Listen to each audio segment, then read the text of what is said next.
Desde o dia 1º de outubro já está em vigor o Simples Doméstico, que é um sistema que pretende facilitar o pagamento de impostos e encargos trabalhistas dos empregados domésticos. Esse é o nosso tema do Saiba Mais de hoje e a nossa convidada é a doutora Clarice Dinelli, que é especialista em Direito do Trabalho. Doutora, seja muito bem-vinda. A gente já explicou aqui de uma forma geral o que é o Simples Doméstico, mas de uma forma detalhada, o que é? O Simples Doméstico nada mais é que um sistema de computador que foi elaborado pelo governo para facilitar o pagamento dos impostos e encargos que passaram a incidir numa relação de empregado e empregador doméstico. Por esse sistema vai ser emitida uma guia única, onde eu simplesmente pago a alíquota cheia de todos os encargos e o próprio sistema, o próprio governo, distribui o valor do recolhido de acordo com a alíquota de cada encargo. Como é que ficaram as alíquotas do recolhimento e quais são os valores? Bom, a alíquota total ficou 20%, então composta por 8% do INSS, que reduziu, que era 12%, baixou para 8%, a cota parte do empregador.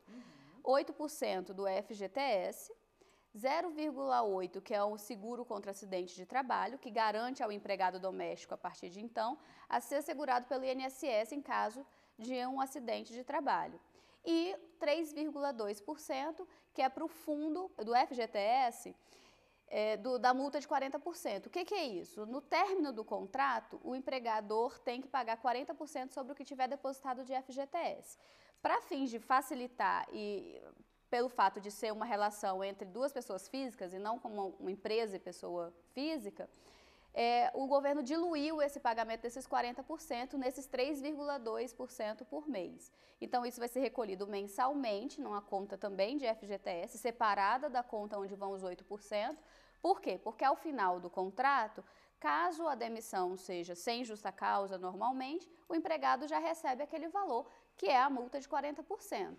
Se a demissão for por justa causa ou a pedido do empregado, ele não tem direito a essa multa de 40% e esse valor retorna para o patrão. Na prática, como é que vai ser esse recolhimento? Quando que começa e é preciso fazer algum cadastro? O sistema pelo qual vai ser feito o recolhimento, o Simples Doméstico, entrou online no dia 1º de outubro.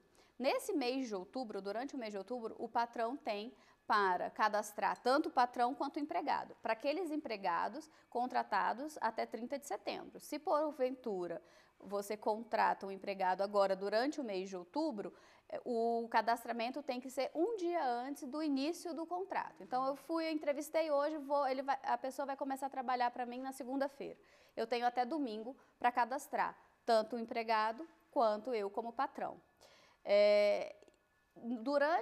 Depois desse cadastramento, no mês que vem, a partir do com vencimento em 6 de novembro, vai vencer a primeira parcela do Simples, o primeiro recolhimento pelo Simples Doméstico. Quais são os cuidados que devem ser tomados para evitar possíveis demandas trabalhistas? Isso é uma pergunta extremamente importante, porque hoje, na verdade, desde que entrou em vigor, toda essa mudança que já vem desde 2013 para as domésticas, desde então já tem que ter uma mudança, inclusive de mentalidade, tanto do patrão quanto do empregado, que essa relação hoje ela é mais profissional, ela tem que ser cada vez mais profissional e perder um pouco esse âmbito familiar, essa relação mais familiar que normalmente se tem dentro de casa. Claro que é uma relação bem diferente de um patrão empregado de uma empresa, mas você tem que tentar fazer mais profissionalizado. Então, quais os cuidados que você tem que tomar? Você tem, obviamente, que anotar a carteira, você tem que fazer um contrato de trabalho estabelecendo as regras que você quer impor nessa relação, as atividades que serão executadas, se vai dormir, se não vai dormir, o horário de trabalho, se vai viajar com a família, se não vai viajar, enfim, o que for combinado entre as partes é importante que conste de um contrato escrito de trabalho. Outro ponto extremamente importante, que inclusive agora com a lei complementar que entrou em vigor no dia 1º de junho, já passou a ser obrigatório, a anotação do horário de trabalho por folha de ponto. Então, assim, hoje é de responsabilidade do patrão ter a folha de ponto anotada. Por quê? Uma eventual demanda trabalhista, o ônus é do patrão de juntar a folha de ponto. Se ele não tiver a folha de ponto, ele é quem vai ter que provar que o horário de trabalho eventualmente não é aquele que a empregada ou o empregado está alegando numa eventual ação.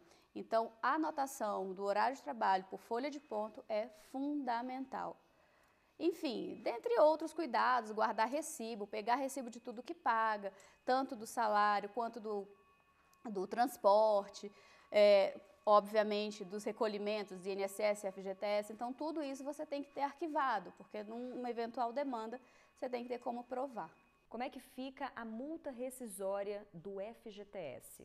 Todo empregado, ao final do contrato, em caso de demissão sem justa causa, tem direito a uma multa de 40% sobre o valor que tem depositado na conta do FGTS. No caso do empregado doméstico, ele tem direito a essa multa também. Só que, como eu expliquei, essa multa vai ser diluída mês a mês. Então, todos os meses o patrão já vai depositar numa conta separada, como eu expliquei, da conta onde vai ficar os 8%, justamente porque, ao final, esse valor só vai ser liberado ao empregado se a demissão for sem justa causa. Se, eventualmente, houver uma demissão ou por justa causa ou um pedido de demissão por parte do empregado, esse valor não é devido, ele volta para o patrão. E vai haver agora uma fiscalização do Ministério do Trabalho? Essa questão da fiscalização ela é bem polêmica. Na Lei Complementar 150, que entrou em vigor em junho, consta um artigo que tentando regulamentar essa questão da fiscalização, colocando que a fiscalização vai ser feita pelo Ministério do Trabalho, por um fiscal do trabalho, mas pré-agendada com o patrão e negociada com o patrão. Primeiro, por que isso? Porque a residência de qualquer pessoa é inviolável. Então, você não pode simplesmente, como um fiscal chega numa empresa a qualquer momento, a qualquer hora, entra e vai fiscalizar a relação de trabalho ali existente, ele não pode fazer a mesma coisa dentro de uma residência. Então, assim, ao meu ver, apesar de constar isso em lei, na prática isso vai ser bem complicado. Porque a partir do momento que a lei prevê que tem que ser agendada e que tem que ser negociada com o patrão, tem que entrar num acordo com o patrão, se ele se recusar, entra num conflito, até onde vai o direito de cada um. Então, assim, vai ser bem complicada essa questão da fiscalização. Um outro fato pontual, que aí eu entendo que vai ter mais eficácia, é em casos de denúncia. Então, se o empregado chegar no Ministério do Trabalho denunciar que está sem a carteira assinada, ou que está fazendo horas extras e não está recebendo, com essa denúncia pontual, o fiscal pode, aí no caso ele não precisa fiscalizar em loco, ele pode simplesmente pedir esclarecimentos, pedir que o patrão junte os comprovantes de pagamento, de folha de ponto e etc., dependendo da denúncia, né? No dia a dia, nós vamos descobrir como que isso vai acontecer. Ao meu ver, essa fiscalização vai ser mais eficaz quando houver uma denúncia.